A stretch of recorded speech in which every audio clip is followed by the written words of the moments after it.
How to enable or disable DOF adapter correction on Samsung Galaxy S27 Ultra. Let's start the video. First of all, go to App Library.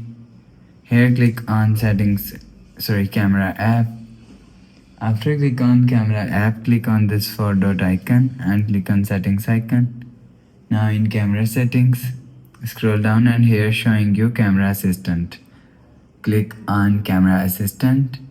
After click on Camera Assistant and you will see scroll down and showing you DOF adapter correction. If you want to disable DOF adapter correction, so turn off this button.